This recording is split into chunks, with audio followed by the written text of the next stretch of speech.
Psalms 2. The reign of the Lord's anointed. Why do the nations rage and the peoples plot in vain?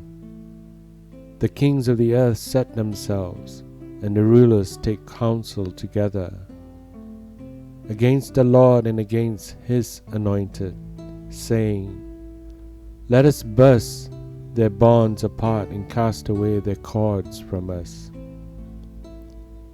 He who sits in the heavens laugh, the Lord holds them in derision.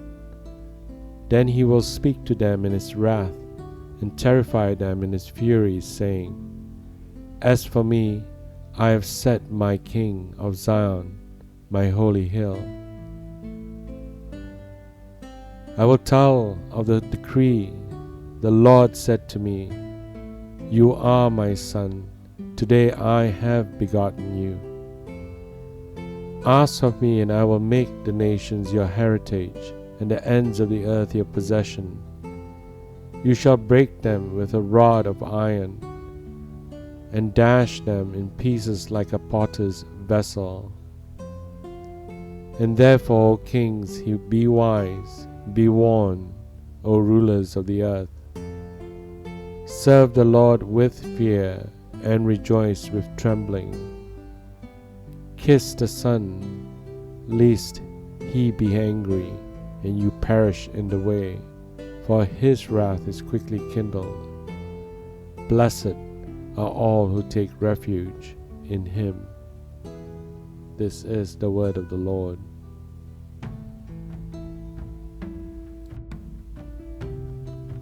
Although it has no indication, this psalm is ascribed to David in Acts chapter 4 verse 25 and identified as the second psalm in Acts 13 verse 33. It is much quoted in the New Testament, both for its high claims for the person of God's anointed and for its vision of his universal kingdom. It is unsurpassed in its buoyant, fierce delight in God's dominion and his promise to his king. While it is usually considered a coronation psalm, it seems on closer inspection to recall that occasion at a subsequent time of trouble, such as in 2 Samuel chapter 10. At David's own accession, there were no subject peoples to grow mutinous. For Solomon, there were plenty, but there were few for any of his successors.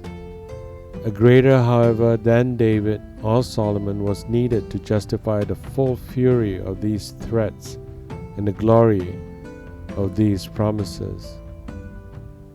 This psalm can be divided into 4 sections, which I have titled them individually. The first is in verse 1 to 3, titled The King Against the King. The psalm plunges straight into its theme, and the initial why sets the tone of its approach, one of astonishment at the senseless rejection of God's rule and ruler. The discontent slowly clarifies into the resolve of verse 3, a typically blind reaction to God's easy yoke and cords of compassion, also found in Hosea chapter 11 verse 4. Acts chapter 4 verse 25 to 28 sees Calvary itself predicted here, with the roles of kings and rulers fulfilled by respectively Herod and Pilate, and those of nations and peoples by the Gentiles and peoples, plural as in the psalm, of Israel, united against the Lord's anointed, or in Greek, his Christ. That passage points out the quiet sovereignty of God, referred to in Acts chapter 4 verse 28 and 1 Corinthians chapter 2 verse 8, the foolishness of man. In time, every grand alliance against heaven will show its double pattern. The second section, which I have titled Divine Derision, from verses 4 to 6, The New Testament shows the wrath of man's harnessed to redemption, but also judged as here. The Lord's derision reappears here, in essence, in the confounding of the wise, and in heaven's triumph over the arrogant.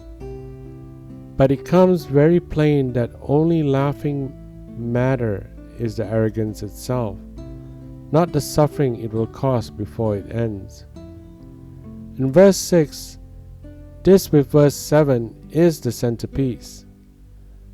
The answer awaited in verse 1 to 5 and expounded in verse 8 to 12. The I is emphatic. The opening is best translated, "But as for me, I have said." After the impact of verse 3, this is the neglected voice that has the final say. Set here is a word specifically associated with leaders and their installation in office. In the third theme, in verses 7 to 9, titled Divine Decree, now the Lord's Anointed speaks. The decree enlarges on the pledge of adoption given to David's heir in 2 Samuel chapter 7 verse 14.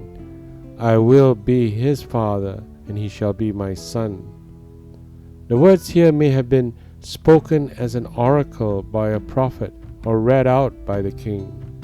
I will tell. In the coronation rite, as the word today suggests, to mark the moment when the new sovereign formally took up his inheritance and his titles. The connection of this announcement with the resurrection in Acts chapter 13 verse 33 and Romans chapter 1 verse 4 is doubly meaningful against such a background.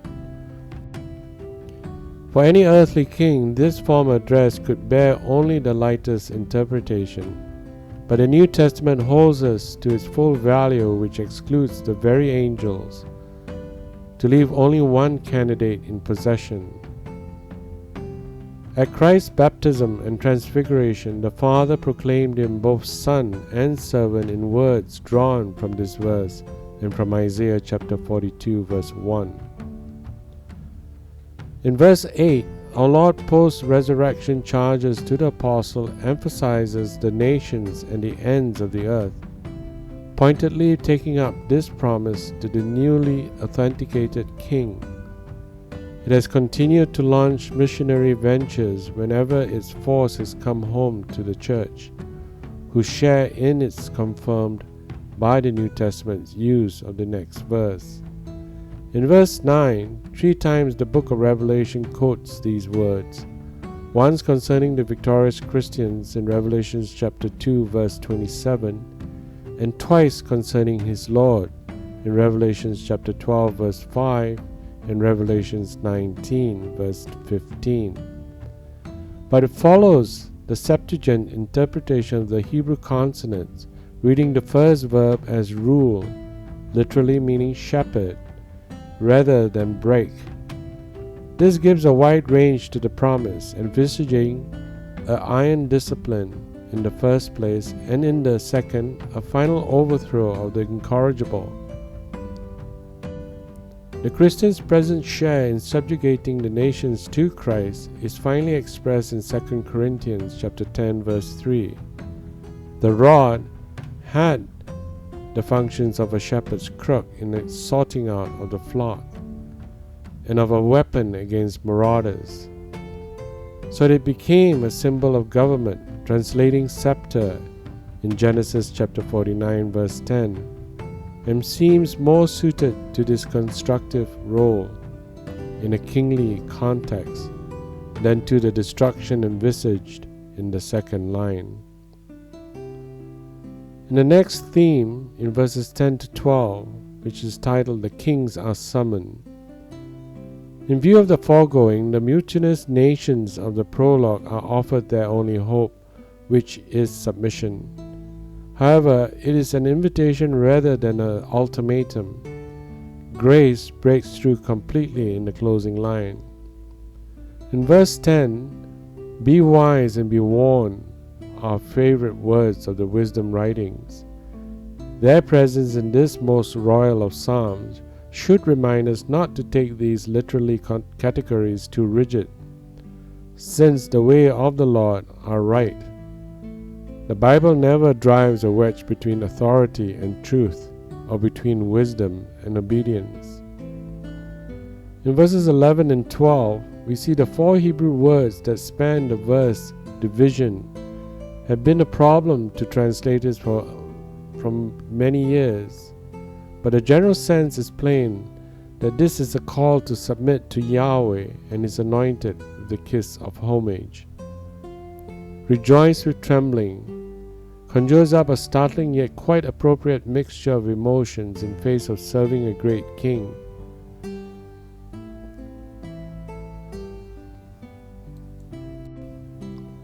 The verses closing this liturgy show that the psalm as a whole is a warning, containing both threats and promises that will be forfeited should the nation's kings carry out their rebellion. If the kings do not serve, they will be destroyed.